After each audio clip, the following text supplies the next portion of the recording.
Souvent, je veux partir. Souvent, j'y crois plus. Je suis profondément triste pour des choses que j'ignore et c'est d'ailleurs souvent ces choses les plus tristes. Les choses qu'on connaît ne sont pas tristes, elles sont.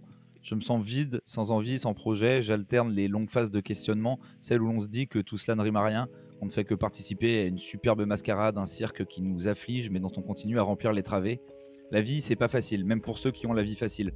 On ne comprend pas, on s'enferme, on ne pleure même pas car toutes ces émotions sont distantes. On se demande si on a déjà vraiment aimé, si on a déjà pleuré, vraiment pleuré pour pleurer, pas pleurer parce que tout le monde est habillé en noir et qu'on fout ton grand-père entre quatre planches. On questionne ses sentiments, on réfléchit trop, on réfléchit toujours trop. Longue vie aux abrutis, adoptez-moi, je vous promets, je peux être très très con. On questionne ses amours, ses projets, son boulot, ses passions, on réfléchit trop. On a une formidable envie de tout envoyer valser, de ne même pas recommencer, dire stop, salut les gars, c'était sympa mais moi j'y arrive pas. On ressent plus d'empathie pour son genre, on en vient à préférer les animaux, on végète devant des docks animaliers en slip à 3h du mat parfois, on se branle beaucoup, on n'est pas loin de la folie, celle qui t'amène à dire que plus rien ne compte. Les gens qui n'ont rien à perdre, les gens pour qui plus rien ne compte sont les plus dangereux. On a envie de se perdre dans la forêt, crier contre personne et tout le monde, pleurer, si seulement on arrivait encore à pleurer. Et puis là, oui, on passe les tourniquets. Alors oui, la bière nous a déjà bien chauffé, mais c'est autre chose. C'est une chaleur plus sourde, celle qui vient du ventre et rappelle à ton cœur qui bat, qu'il se bat. On voit les gens rire, on voit les familles, on entend les gens chanter. Alors bien sûr que le cirque est encore plus palpable, mais on est content d'en être. Et puis on aperçoit la pelouse. Rang 14, place 56, j'ai toujours aimé ça, chercher ma place. Ne pas savoir à côté de qui on sera, quelle sera la vue et l'appréciation du terrain. Moi j'aime me mettre des petits suspens. Je les descends toujours doucement les marches. Je fais jamais les choses assez doucement pourtant. Je suis toujours pressé, je cours après les choses. Mais là, je prends le temps. J'aime ça. Descendre, regarder. L'échauffement, le programme désuet du match qui ne sert plus à rien, mais je l'aime bien quand même. Comme un vestige d'enfance qui me rappelle qu'un jour j'ai aimé. Et puis même si c'est faux, c'est bien quand même. L'entrée des joueurs qui fait frissonner, j'aime les voir se placer sur le terrain, faire ces gestes qui pour eux se répètent chaque semaine, mais avec une concentration d'artiste. À nouveau mon corps réagit, à nouveau je retrouve le goût réconfortant des émotions. À nouveau mon corps pense. Ma tête non, je ne réfléchis plus, tant mieux. Même si le match est ennuyeux, même si le match n'a pas beaucoup d'intérêt, moi j'en trouve toujours. Je suis concentré, je bouillonne. Enfin, je ne vois plus passer ce temps qui d'habitude s'évertue à me rappeler que la vie c'est long ou trop court. Moi je sais plus, je le vois plus, je ne réfléchis plus, je ressens. Un but, une victoire, une défaite, peu importe. J'aime ces cris qui bourdonnent dans mes oreilles ou ce silence qui me perce. Cette réunion d'êtres humains, de gens me rappelle que je sais ressentir, je sais aimer. Ces émotions, je les prends en plein dans la poitrine. Je me souviens, je sais à nouveau. Je sais pourquoi je suis dans ce cirque avec vous tous. Je sais que je suis sensible, je sais que je ressens.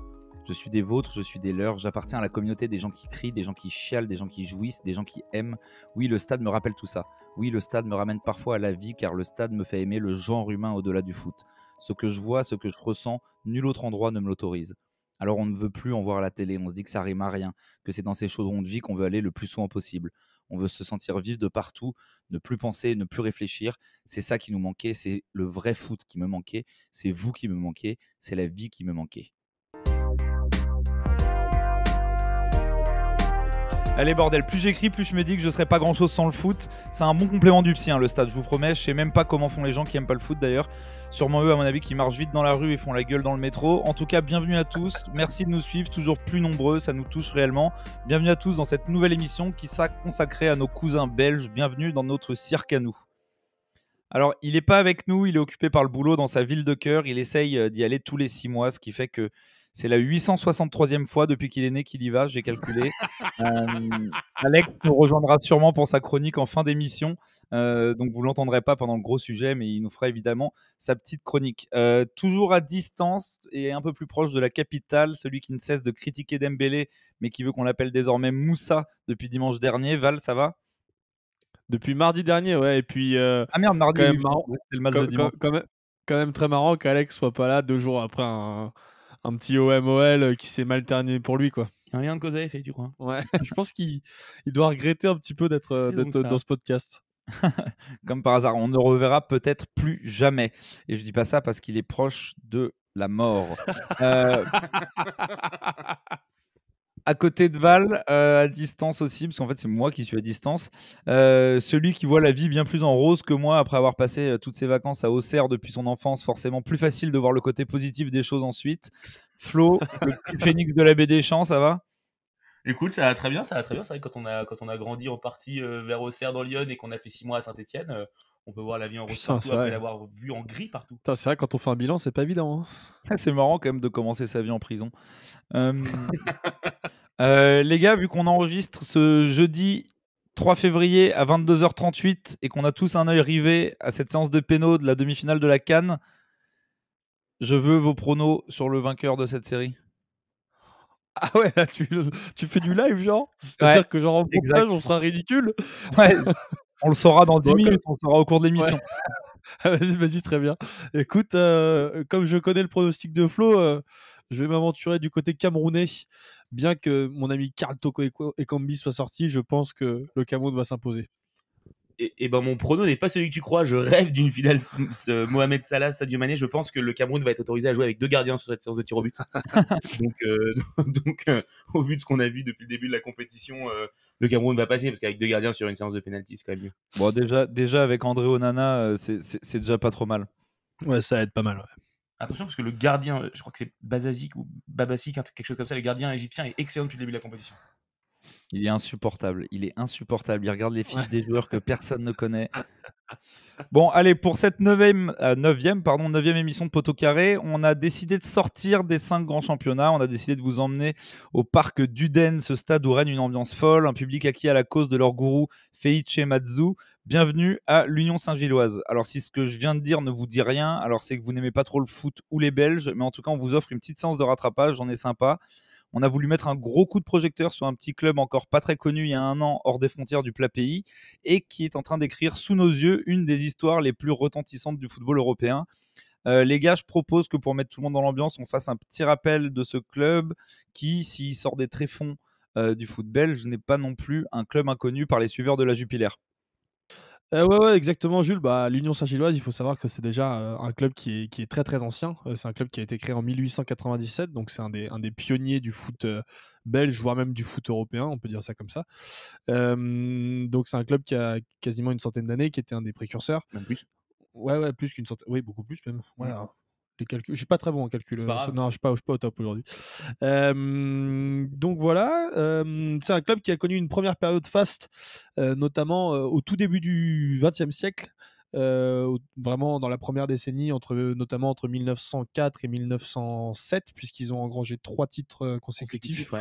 Je crois qu'ils ont réédité les 3 titres consécutifs, ou en tout cas 2 plusieurs fois dans les années 10 aussi. Ouais, 1910. exactement. Et bah justement, dans les années 10, au moment de la fameuse création de la Coupe des villes de foire, ils ont été les premiers à remporter cette Coupe des villes de foire, je crois, il me semble. Et je pense que c'est même la première équipe à réussir à remporter la Coupe de Belgique. Non, première équipe à réussir à un doublé en Coupe de Belgique sur la 2e et la 3e édition. Donc voilà, c'était un club qui date d'il y a très longtemps et qui a très tôt connu un succès assez important. Et Val parlait de cette date de 1904 qui est le début de la domination avec ce triplé, ensuite dans les années 10 aussi.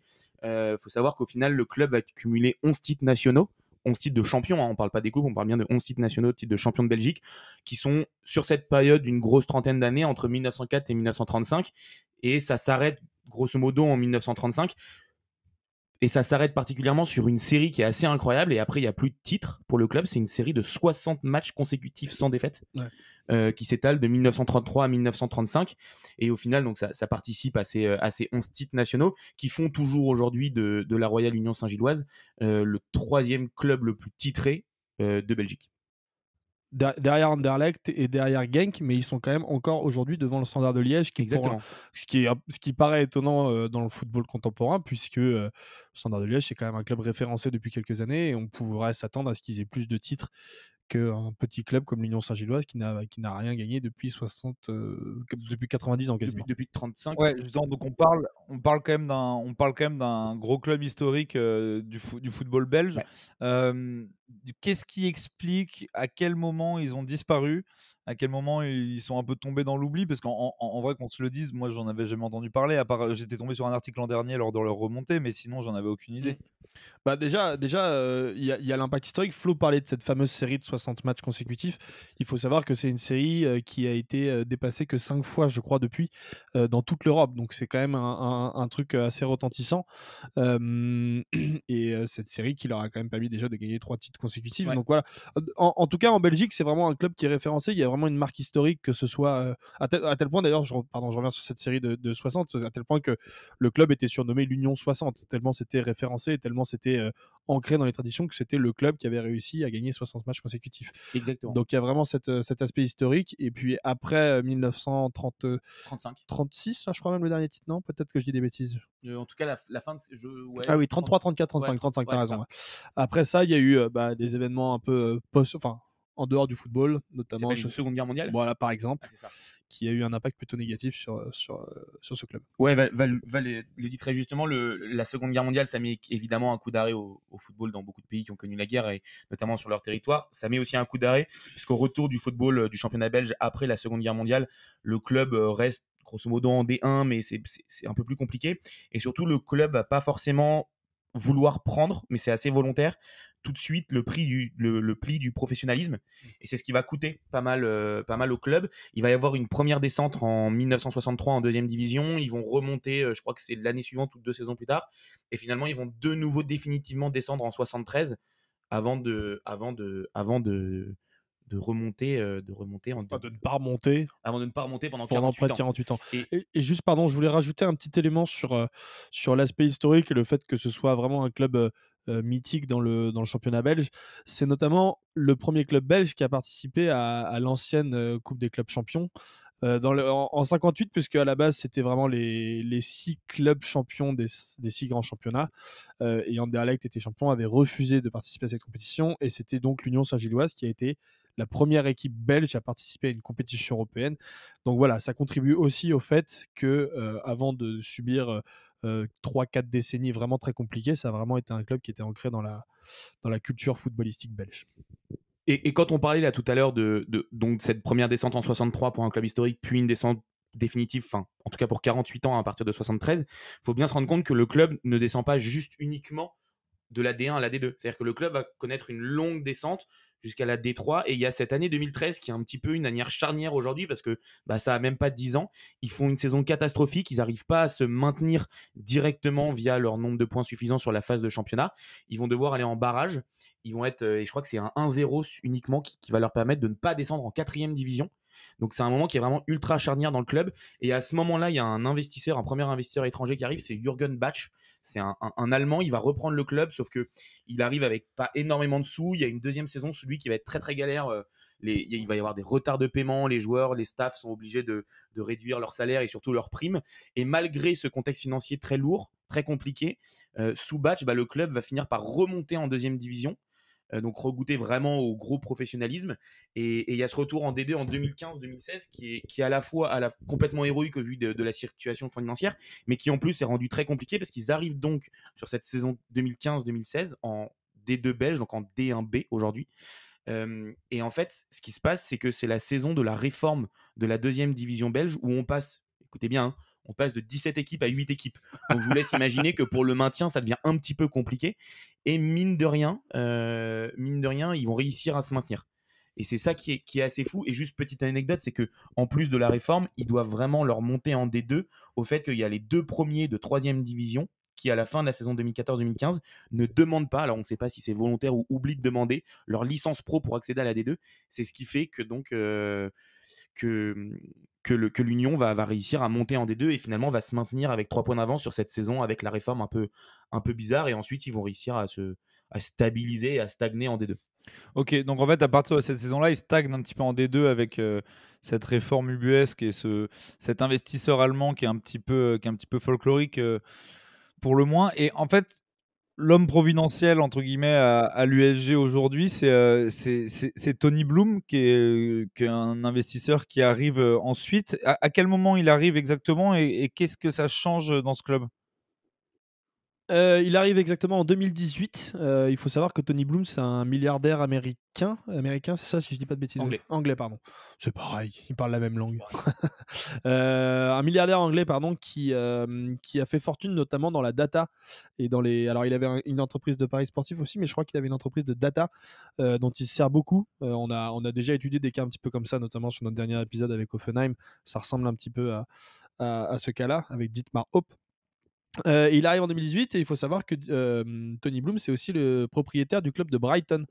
Donc voilà, c'est un mec qui est vraiment investi dans le football et il va arriver. Alors, il va prendre la présidence du club pendant une année jusqu'à ce qu'il mette un remplaçant, son bras droit en gros, en 2019 et à partir de là, c'est là que ça va remonter. Ouais, et ce qui est très intéressant avec Tony Bloom, c'est que Val le disait, il est déjà propriétaire de Brighton quand il arrive en 2018 du côté de Bruxelles à l'Union Saint-Gilloise. Et il va pas arriver en vendant un projet comme ça existe beaucoup en Belgique, on peut le voir avec Bruges et Monaco. Il va pas vendre un projet de club filial, c'est-à-dire que directement il va effectivement être président, il va arriver, il va étaler son projet aux supporters. On va en reparler je pense à un moment, mais l'Union est un club avec une base de fans et une base de supporters très fidèle jusqu'en Détroit qui a été très fidèle. Il va leur présenter vraiment un projet sportif, un projet limite de l'ADN du club aussi qui correspond à ce que veulent les supporters, avec en plus derrière le côté milliardaire, donc une arrivée des finances qui vont être un peu meilleures, et ça va permettre assez rapidement au club de se stabiliser en D1B, donc la deuxième division belge, et surtout de jouer durablement la montée. Donc il y a des premiers échecs, et finalement ils vont réussir en 2020-2021 à monter.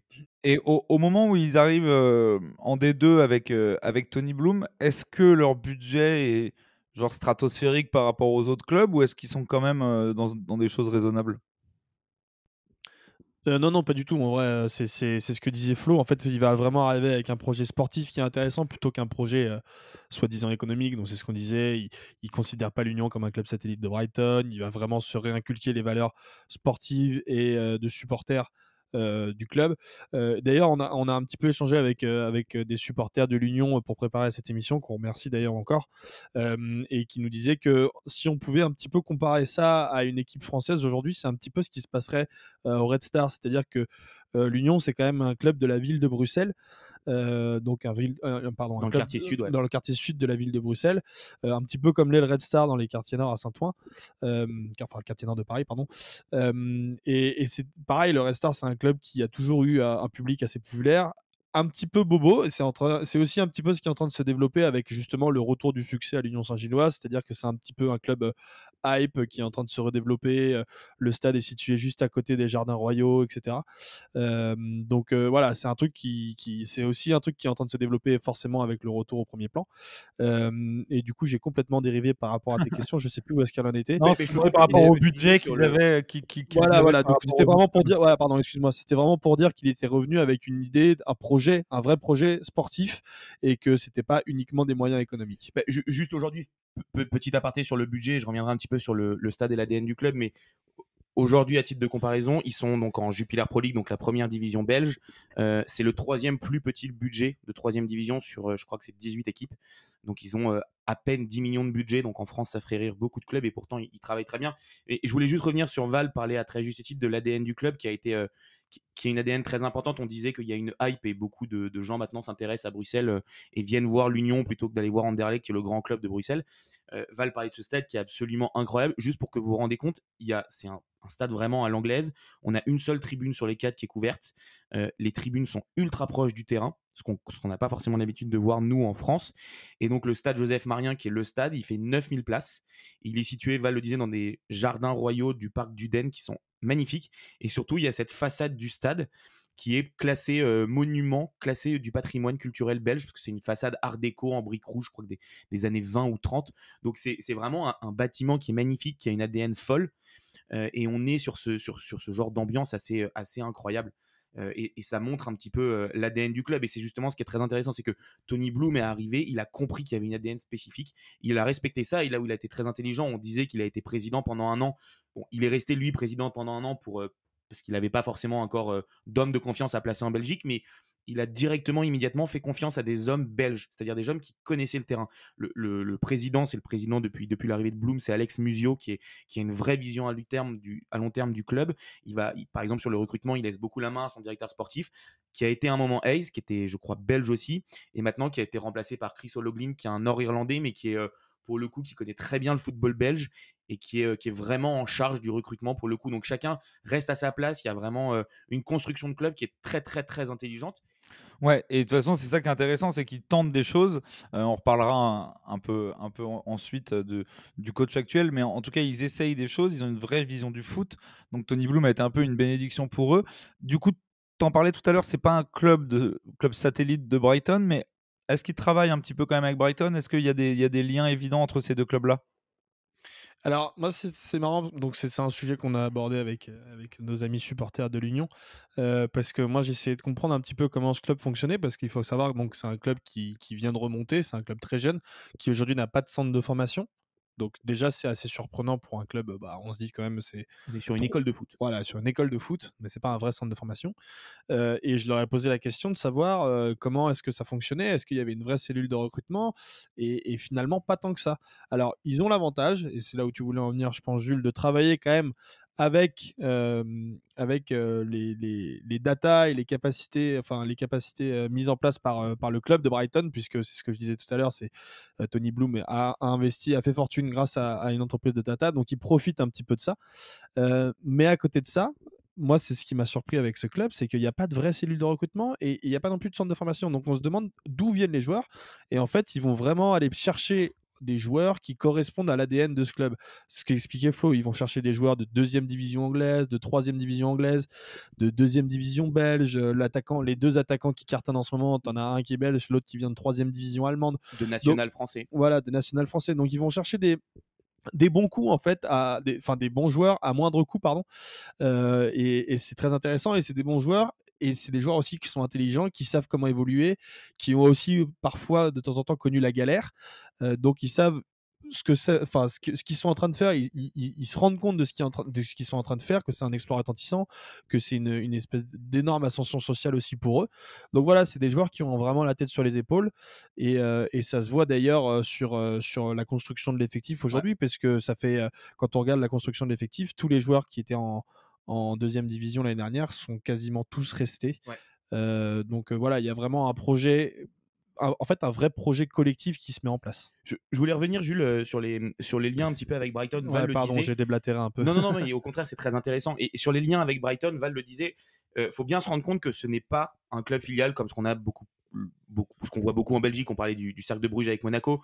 On parlait à une époque Du de Vitesse Mouscron, Arnhem avec Chelsea surtout, c'était le qui est premier en, exemple. qui est en Hollande, mais oui, c'est le. Oui, pardon, ouais, c'est vrai. Mais il y a eu Moucron avec Lille, il y a eu Eupen avec le PSG.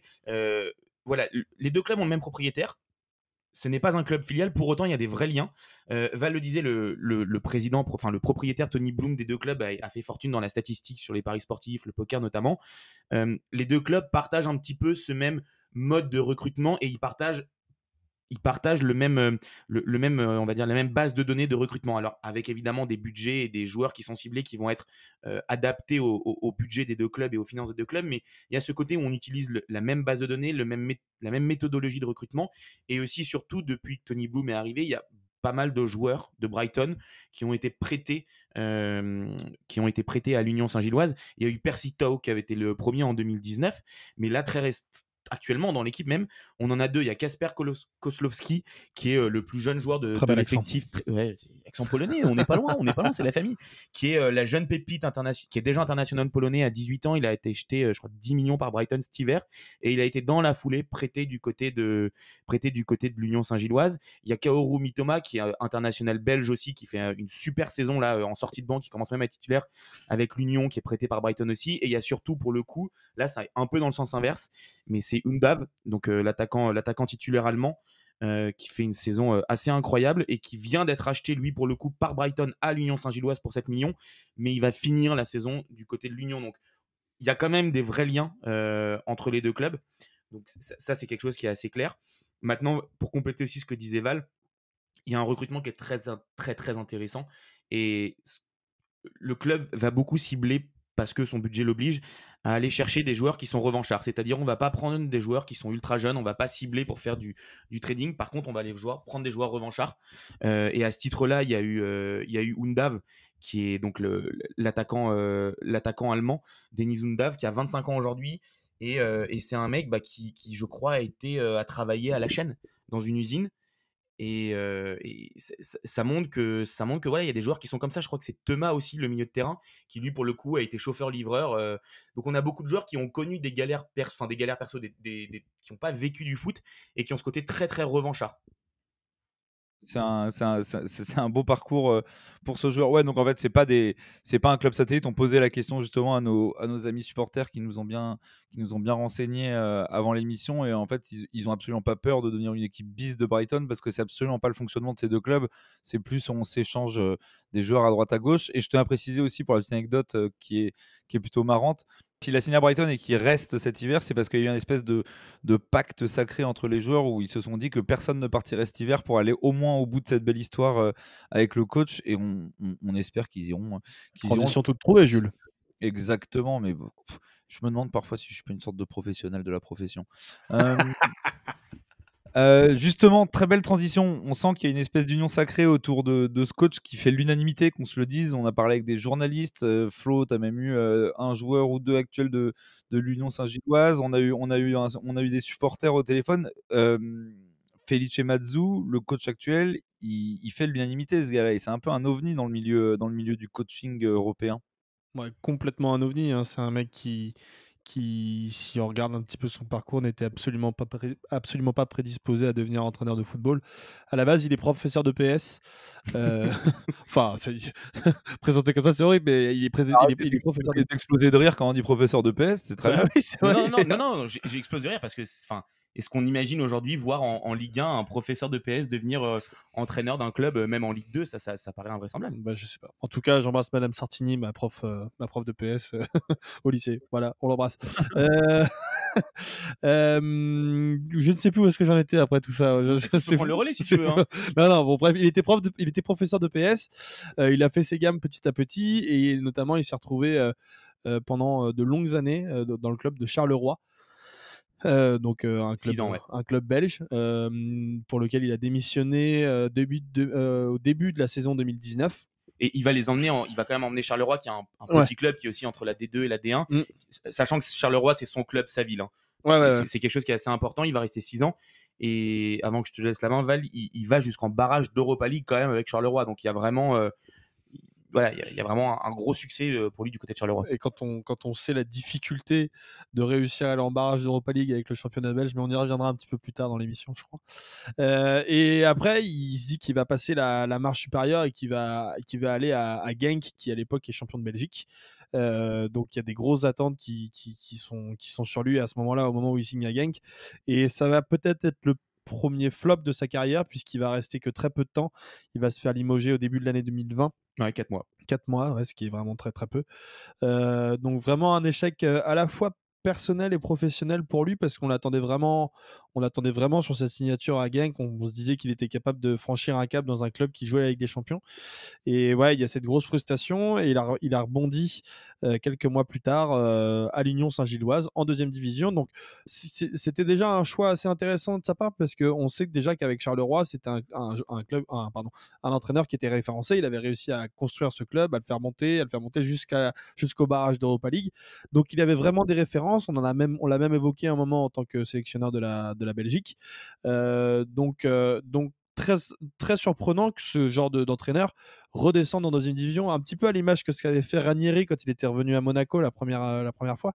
Pas avec les mêmes sous. Pas évidemment avec le même budget, mais voilà, c'est des choses qui sont un petit peu surprenantes quand on voit des entraîneurs redescendre, et finalement il s'est avéré que c'était un choix plutôt payant. Ouais, mais ce qui est très intéressant, c'est qu'en fait, quand il quitte Genk, il est tellement dégoûté et tellement choqué d'avoir été viré au bout de 4 mois. On lui a pas vraiment laissé le temps de travailler alors qu'il est en Ligue des Champions. C'est qu'en fait, il hésite à arrêter sa carrière, et ça explique, et limite à redevenir prof de PS. Et c'est ce qui explique aussi le fait de retourner sur un projet un peu plus petit, un peu plus familial, du côté de la D2 et du côté de l'Union. Mais il semble que de toute façon, de ce qu'on voit de son parcours, de la manière dont on a parlé avec les gens qui le connaissent un peu, voire très bien, il semble que de toute façon, ce soit un coach qui est fait entre guillemets pour prendre des clubs où il a le temps de travailler, d'être proche de ses joueurs, et que peut-être qu'il n'est pas fait pour aller dans des grosses usines où il va pas pouvoir vraiment imposer sa manière de travailler, comme ça a pu être le cas à Genk. Justement, pour en venir à sa manière de coaching, l'adjectif qui revient très souvent quand on parle avec les journalistes ou les joueurs lors des interviews ou les contacts qu'on a pu avoir, c'est que c'est quelqu'un qui est très humain. Il met l'humain au centre de tout. Bah, c'est la grande famille de l'Union Saint-Gilloise, hein. C'est comme ça qu'on les présente maintenant aujourd'hui, parce qu'il a réussi à fédérer vraiment tout son groupe autour de son projet. Et moi, il y avait une phrase qui m'avait vraiment intéressé. C'était une des phrases d'un ancien joueur. Alors, j'ai perdu son nom, Flo va me le retrouver parce que je sais qu'il va me le retrouver. Dis-moi la phrase. Où il dit que ce qu'il a le plus appris au contact de Mazou, c'était le fait pour un entraîneur de venir parler aux joueurs qui ne jouent pas plutôt que de parler aux joueurs qui jouent. C'est vrai que c'est Cédric Forêt, l'ancien Ouais, attaquant de Toulouse, ouais, qui c'est a ça. fini sa carrière du côté de la Exactement, Belgique. voilà. C'est pour ça que tu m'en parlais tout à l'heure. Mais voilà, ça c'est une phrase pour moi qui est assez révélatrice de se dire ce qui est assez révélatrice de sa façon de coacher, parce que il va pas juste créer une équipe type avec éventuellement quelques joueurs autour qui viennent compléter, qui viennent faire les jokers. Non, il va vraiment créer tout un groupe, ce qui est vraiment en fait finalement la définition de base d'un entraîneur et d'un éducateur, quoi. C'est de réussir à construire quelque chose de manière collective. Lui, on a l'impression que c'est vraiment l'objectif de sa carrière et qu'il le réussit vraiment très bien, quoi. Ouais, mais ce qui est très marrant, c'est qu'effectivement, Val le dit, il attache beaucoup d'importance à l'humain, aux joueurs, à la relation qu'ils peuvent avoir, et même surtout avec les remplaçants, limite, même plus qu'avec les titulaires, parce que c'est avec eux qu'on peut avoir des problèmes, des joueurs qui lâchent un petit peu ou qui vont avoir des problèmes de comportement. Et il y a vraiment ce côté où même il a du mal, en fait, quand son club progresse. On l'a vu à Charleroi sur ses 6 ans, même avant avec les White Stars de Bruxelles qu'il avait fait monter de D3 à D2, et même là avec l'Union Saint-Gilloise, c'est qu'il a du mal à recruter de nouveaux joueurs parce qu'il préfère faire progresser les joueurs qu'il a dans son effectif, parce que lui voit ça comme une trahison envers son groupe d'aller chercher de nouveaux joueurs. Ce qui ne veut pas dire qu'une fois que le nouveau joueur arrive, il va le mettre de côté, au contraire. Mais voilà, dans sa philosophie, il préfère faire développer des jeunes joueurs. Et il y a pas mal d'anecdotes qui retracent un peu son histoire avec les joueurs. Il y en a notamment une avec Charleroi. Il est en préparation de stage de pré-saison en Hollande. Et il va faire une sorte de traditionnelle sortie de fin de stage au bar avec l'ensemble de ses joueurs. Ils vont boire un ou deux verres. Et l'idée, c'est que le lendemain matin, il y a footing à 8h. Donc, le car les attend à minuit devant le bar. Et il se trouve que le gars, visiblement, Felice Mazou, à minuit moins 10, dit à tous ses joueurs le car viendra à 2h. Le footing est décalé demain et le premier qui part, c'est une merde. Le footing n'est pas décalé. Le footing n'est pas décalé. Non, et le footing n'est pas décalé, effectivement. En fait, le incroyable. lendemain, ils y vont et ils sont tous ultra gays. Et en fait, il s'est mis le groupe dans la poche aussi avec des décisions comme ça. Et ce qui est fou, c'est qu'il dit justement, quand ils sortent tout bourrés du bar en titubant vers le bus, il dit justement à ses joueurs qu'il embrasse, etc. Il dit aujourd'hui vous m'embrassez, demain vous demanderez mon licenciement. C'est aussi avec ce genre de phrase qu'il arrive à tenir son groupe avec lui. Et autre anecdote, alors peut-être un petit peu moins rigolote celle-ci, mais dernièrement il a perdu sa maman juste avant la veille d'un match contre Malines, exactement. Et preuve que son groupe est vraiment fédéré autour de lui. Tous les joueurs ont mis un t-shirt en hommage à sa maman au moment de rentrer sur le terrain, et tout le public a applaudi. Il y avait vraiment une espèce de communion assez forte émotionnellement parlant. Et lui, ça l'a vraiment beaucoup ému. Et voilà, c'est pour moi, c'est encore une preuve supplémentaire de dire que c'est vraiment un entraîneur qui fédère, qui réussit à emmener ses joueurs dans un projet collectif. Et pour compléter là, pour appuyer ce que je disais sur le côté, il fait confiance à son groupe plutôt que d'aller chercher de nouveaux joueurs. Il faut savoir que la première journée de Jupiler Pro League, donc la première journée en première division, ils battent le voisin Anderlecht 3-1 à Anderlecht, et ils jouent avec un 11 fait uniquement de joueurs de D2 qui étaient au club en D2 la saison d'avant. Donc il n'y a vraiment aucune recrue et ils vont s'appuyer là-dessous. Et je crois que c'est notamment Undav, donc qui est un mec qui a travaillé à l'usine, qui a travaillé à la chaîne, qui a un parcours assez cabossé, parce que avant d'arriver à l'Union Saint-Gilloise, il était en D3 allemande alors qu'il avait fait le centre de formation Dieu Verder. Donc c'est un mec qui a connu pas mal de galères. Il est arrivé en surpoids en Belgique et Felice Mazou a tiré le meilleur de lui. Et Undav a une très belle phrase un jour en conférence de presse où il a dit c'est le meilleur coach que je n'ai jamais eu. Il cherche plus l'homme derrière le footballeur qu'autre chose. Donc on voit vraiment le côté très humain que moi, des joueurs, et notamment Ismaël Kandous, le défenseur central marocain, m'ont vraiment confirmé et ont appuyé là-dessus. Et c'est mais c'est ça qui est intéressant, et surtout que c'est pas que avec les joueurs, c'est aussi avec le public. D'ailleurs, j'encourage tout le monde à aller checker. Il y a des vidéos qui sont incroyables sur YouTube. Et c'est ce que nous disaient aussi les supporters qu'on a eu au téléphone, qu'il le faisait surtout beaucoup à Charleroi au début, et que lors d'une grande victoire, il allait fêter avec le public et chanter des chansons un petit peu de supporters et un peu paillardes, et que maintenant il le fait quasiment après chaque victoire, et que du coup le public est avec ce groupe-là. Il le fait justement depuis ce fameux match où tout le public et les joueurs lui ont rendu hommage suite au décès de sa maman. Ok, et depuis maintenant il le fait à chaque match, et c'est dingue de voir cette union sacrée qu'il y a autour de cette équipe-là avec les coachs, le coach, le staff. comment expliquer, je m'y perds, les supporters, les joueurs, enfin bref, tout le monde est ensemble pour aller au bout et c'est pour ça qu'on vous encourage aussi à beaucoup regarder cette équipe-là parce qu'il y a un espace d'état d'esprit humain, même d'équipe de foot, j'ai envie de dire presque un peu à l'ancienne, un peu loin du super libéralisme, capitalisme du foot actuel qui est super intéressant. Du coup, pour un petit peu finir, parce que je pense qu'on a fait un peu le tour sur Felice Mazzu, il y a plein de choses intéressantes sur Internet si vous voulez encore compléter. Et d'ailleurs, je crois qu'il a sorti une bio de lui qui est super intéressante. Je ne l'ai pas encore lue, mais elle a beaucoup de bons avis. Est-ce qu'on peut, pour ceux que ça intéresserait de regarder les matchs de l'USG, est-ce qu'on peut parler un petit peu des joueurs stars, les mecs enfin, qu'est-ce qu'il faut regarder chez eux? Bah, il y a un joueur, donc j'arrête pas de vous parler de Denis Zundav qui a 25 ans, qui est allemand, qui vient de signer pour 7 millions à Brighton. Juste la stat, c'est que je vous le disais, il est venu en surpoids de la D3 allemande pour arriver finalement à Brighton l'année prochaine. C'est un joueur costaud, puissant, très habile avec les deux pieds. Il est arrivé en 2020 et là, cette saison, bah, il explose littéralement. Il est à 18 buts et 9 passes. C'est le meilleur buteur du championnat belge. 18 buts et 9 passes sur 25 journées, donc c'est assez énorme. Il a notamment mis un quadruplé contre Ostende là, dans la victoire 7-1 qui est absolument folle. Donc lui, il est prêté par Brighton jusqu'à la fin de saison, qu'il l'a acheté cet hiver pour 7 millions. Et l'autre star, qui est un petit peu plus jeune, qui a 23 ans, c'est Dante Van Zer, qui lui, pour le coup, est belge. Formé à Genk, mais il n'a jamais vraiment joué, il n'a jamais vraiment percé avec Genk, qui est un plus gros club formateur. Et lui, c'est le prototype du joueur moderne, c'est-à-dire que c'est un attaquant mi-ailier, mi-attaquant à 2. Il aurait peut-être un peu de mal à être tout seul en pointe, mais là, avec Undav, il se trouve très bien. Lui, de son côté, Van Zer, il a 13 buts, 8 passes, donc c'est aussi il est dans le top sur les deux statistiques. Et c'est un mec, il a un peu ce profil, une sorte de Mbappé très habile devant le but, mais aussi très rapide. Il va à fond dans les espaces. Il a mis un triplé contre le Standard dans une victoire 4-0. Et la belle histoire, c'est qu'en novembre 2020, en 2021, pardon, à 23 ans, il a eu sa première sélection avec les Diables Rouges A, donc avec l'équipe de Belgique. Et justement, allez voir les vidéos sur YouTube. Il y a eu des scènes de joie assez monumentales dans le vestiaire de l'Union après la sélection, donc ce qui montre aussi que le groupe vit bien. Mais après, pour compléter un peu ce que dit Flo, là, il nous a cité deux joueurs qui, même pour les plus fins connaisseurs, ne sont pas des joueurs qui ont une cote au niveau européen très importante. Et c'est pour ça que c'est difficile de... Bon, à part ces deux-là, parce qu'il y a l'aspect statistique encore d'autant plus cette année où l'Union performe et est très bien classée. Mais sinon, il n'y a pas de joueurs qui se démarquent particulièrement. C'est un petit peu comme ce qu'on avait dit la dernière fois avec Offenheim. C'est des collectifs qui s'en sortent, notamment grâce au charisme et à la motivation, la cohésion et le charisme de l'entraîneur.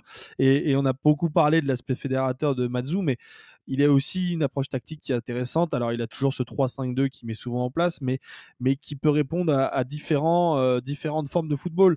Ils peuvent jouer en transition selon l'adversaire, ils peuvent jouer en phase de possession. Voilà, ils arrivent à s'adapter et ils progressent énormément. Est-ce que les gars, vous voulez rajouter un petit truc avant qu'on clôture ce sujet sur ce club atypique et incroyable? Moi, c'est pas rajouter essentiellement des faits, plus éventuellement faire une projection sur l'avenir. Je sais même pas si on l'a précisé depuis le début de l'émission, mais il faut quand même préciser qu'ils sont quand même premiers avec 9 points d'avance sur le deuxième. Oui, 7 maintenant. Parce qu'Antwerp a gagné 7, pardon, hier soir. excuse-moi. Mais voilà, avec 7 points d'avance sur le deuxième, ce qui est pour un promu une performance exceptionnelle. Il y a une vraie question qui va se poser. Alors, la fin de saison se terminera comme elle se terminera. C'est difficile de pronostiquer ce qui peut se passer, surtout avec le fonctionnement du championnat belge. Mais en tout cas, il se peut que l'année prochaine, ils perdent éventuellement des joueurs suite à leur bonne performance. Ça va probablement se passer. Il y a déjà pas mal de rumeurs qui sont activées. Mais voilà, moi j'ai du mal à me projeter un petit peu sur ce que peut devenir cette équipe dans les prochaines saisons parce qu'il on en a parlé, il y a cet actionnariat qui est compétent avec Tony Bloom. Il y a le projet de stade. Il y a le projet de stade évidemment qui va arriver. Il y a un entraîneur qui est compétent, mais c'est un club qui aujourd'hui a beaucoup de limites. On en parlait, il n'y a pas de centre de formation. La cellule de recrutement, alors il y a cet accès aux data de Brighton qui est intéressante, mais je pense que c'est encore à peaufiner. S'ils perdent des joueurs en plus, il va falloir vraiment réussir à recréer une nouvelle dynamique de la part de Mazzu. Ça s'annonce compliqué. Alors, je leur prévois pas non plus un avenir catastrophique. Je pense qu'ils vont réussir à se maintenir dans les prochaines années en première division, mais je pense pas en tout cas, vu les perspectives que ça prend, je les vois pas se maintenir de manière régulière dans le très haut du classement, quoi. Et on en parlait avec les supporters, le fait de bouger de Parc du Den va jouer beaucoup aussi. Il faut bien imaginer que c'est comme comme pour Lens de bouger de Bollaert ou autre, c'est vraiment un stade mythique pour les joueurs et pour les supporters, et donc ça va jouer aussi. Et on rappelle juste pour les gens qui ne comprendraient pas qu'en fait, ils peuvent pas le transformer et le mettre aux normes pour éventuellement les compétitions européennes, pour la simple et bonne raison qu'il est classé, ce qu'on disait tout à l'heure, au patrimoine national en Belgique, donc ils peuvent pas y toucher. Donc quoi qu'il arrive, ils vont devoir bouger s'ils veulent viser des joutes européenines. Flo, tu voulais rien rajouter ? Non, écoute, moi, rien à rajouter. Val parlait du départ des joueurs. Effectivement, il y a eu ce pacte cet hiver, mais l'été prochain, je suis complètement d'accord avec Val. Je pense que ça va malheureusement partir un petit peu partout. À la limite, le point, ça sera aussi Felice Mazou, qui, même s'il est ultra épanoui dans ce club, je pense qu'il voudra vivre une épopée européenne. Ça peut être aussi le point de vigilance sur les prochaines saisons, de voir s'il va pas aller dans un plus gros club belge, voire prendre la sélection à un moment, quand la génération dorée va un peu vraiment commencer à laisser sa place, ou alors retourner à Charleroi. En tout cas, je suis pas non plus tant inquiet que ça, parce que dans le recrutement, ils se sont rarement trompés, et même sur les coachs, ils avaient révélé Lucas Elsner avant. Donc, évidemment que Mazou et d'autres joueurs, ça va être une immense perte quand ils partiront, mais je pense que le club peut vivre. Après, il y aura effectivement la question de budget, quoi. Ouais, de toute façon, ça bosse bien, donc on espère que ça va continuer à bien bosser. Bon, bah, en tout cas, merci à vous, les gars.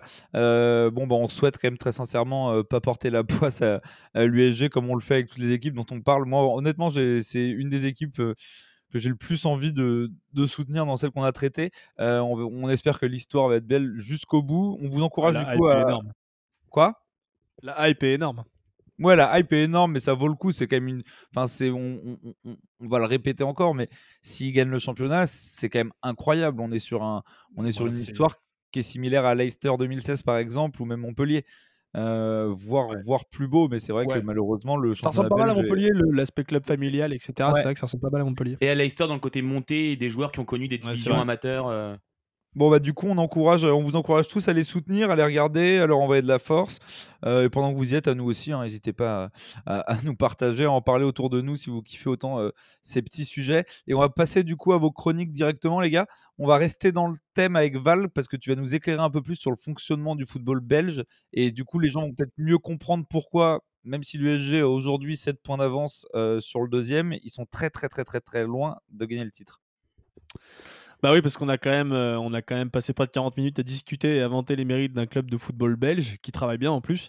Mais il faut quand même un petit peu revenir à la réalité, les amis, parce qu'on a tendance à l'oublier, notamment depuis un soir de juillet 2018. Mais la spécialité belge, à la base, c'est pas le seum, c'est bel et bien l'humour. Vous savez, l'humour belge, on en entend souvent parler. Et les dirigeants du football... Hein ? Et le surréalisme belge qui va avec. C'est vrai. En tout cas, les dirigeants belges, eux, ils ont décidé de bien nous faire rire avec toutes leurs idées. Alors, pêle-mêle, sur les bonnes blagues qui sont faites dans le fonctionnement du football belge, on retrouve notamment le sujet de l'attribution des licences qu'on a un petit peu évoqué tout à l'heure. Il faut savoir qu'au début de chaque saison, les licences pour participer au championnat de première et de deuxième division sont attribuées, notamment en fonction de la santé économique des clubs. Bon, évidemment, comme les clubs, hormis l'Union, sont quasiment tous gérés par-dessus la jambe, une année sur deux, il y a près de la moitié des clubs de première et de deuxième division qui n'obtiennent pas leur licence, qui sont obligés de faire appel, et on ne sait par quel miracle finissent par l'obtenir. Dans la continuité de ça aussi, je pourrais vous parler des conditions d'achat d'un club. Donc, quand il y a un actionnaire qui veut acheter le club, il l'achète.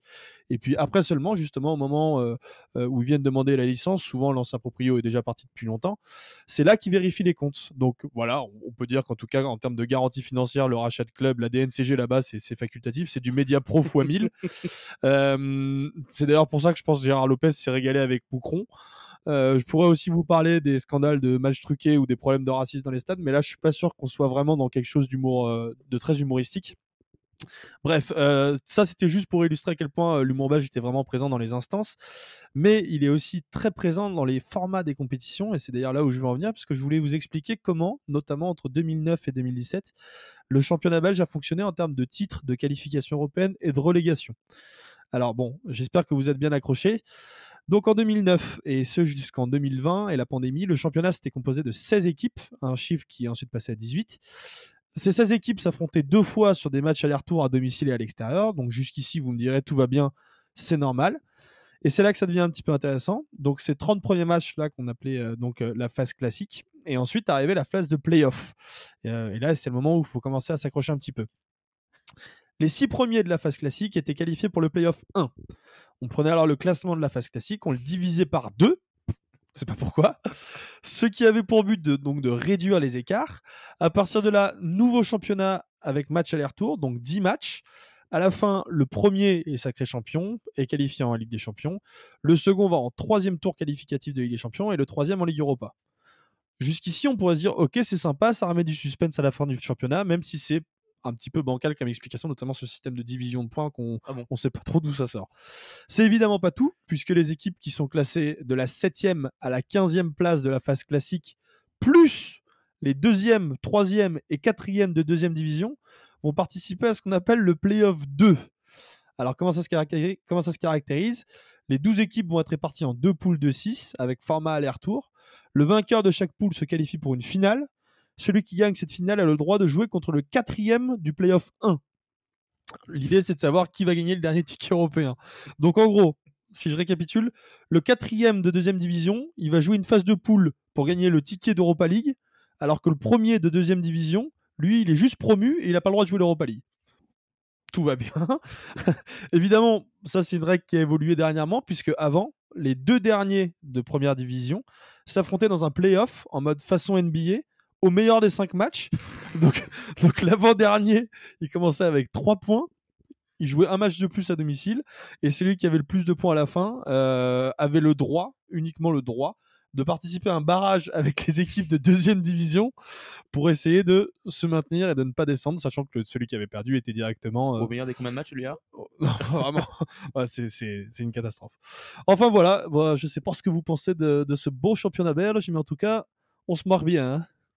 Ben, on se marre bien. Moi, justement, tu as commencé avec l'humour et le footgate qui avait frappé la Belgique. Et en parlant de l'Union Saint-Gilloise, ça m'est revenu, on a oublié cette anecdote. Il faut savoir que les supporters avaient fait un crowdfunding pour un match de coupe, un match retour de coupe contre Malines, où ils avaient été un peu volés à l'aller sur un problème d'arbitrage, sachant qu'il y a énormément de corruption des arbitres dans le football belge. Et du coup, les supporters de l'Union avaient monté un crowdfunding pour acheter un match, une sorte un peu de singer la corruption dans le foot belge et les décisions arbitrage.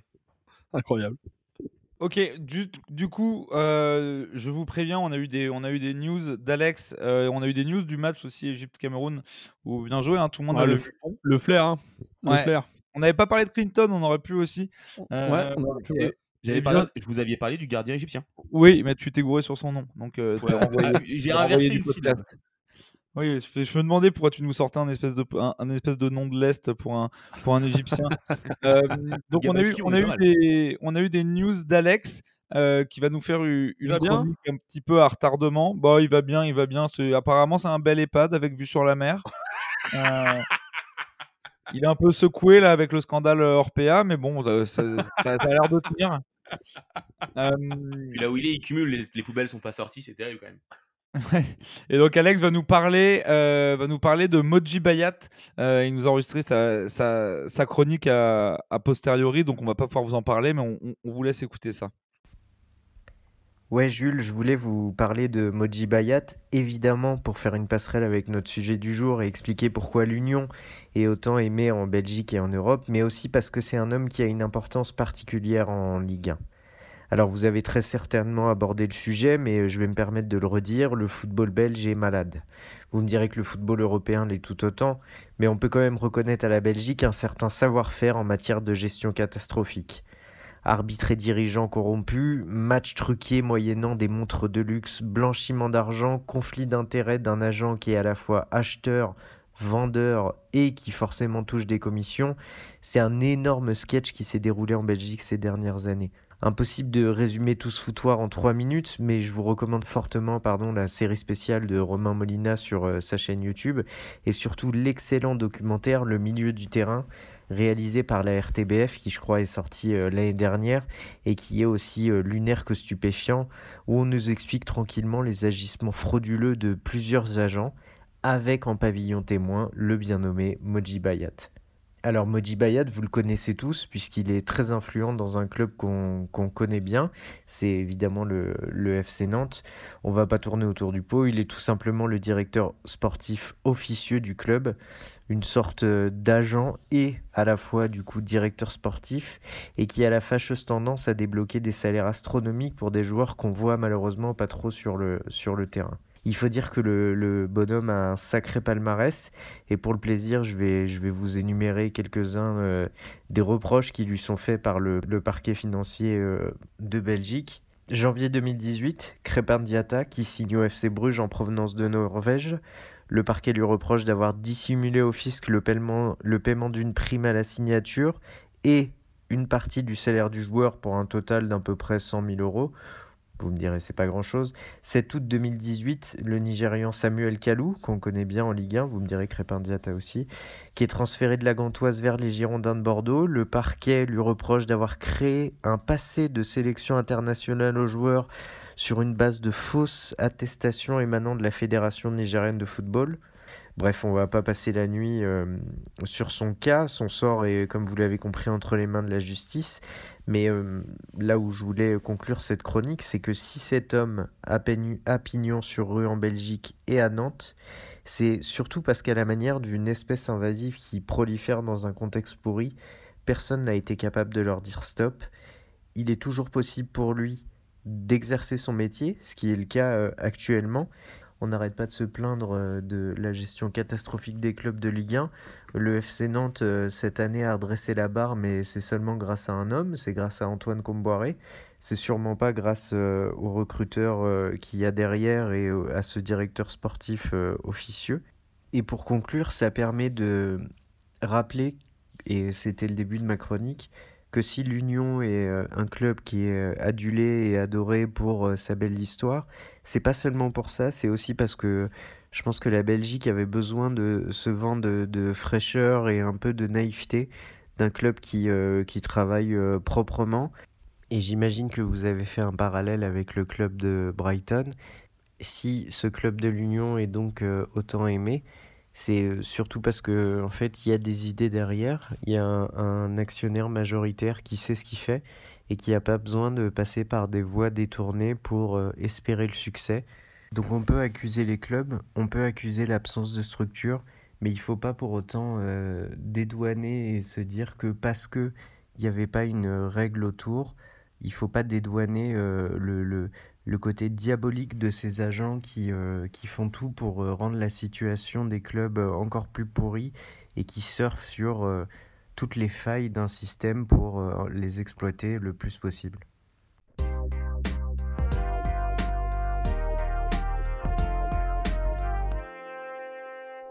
Ouais, Moji Bayat, c'est pas mal.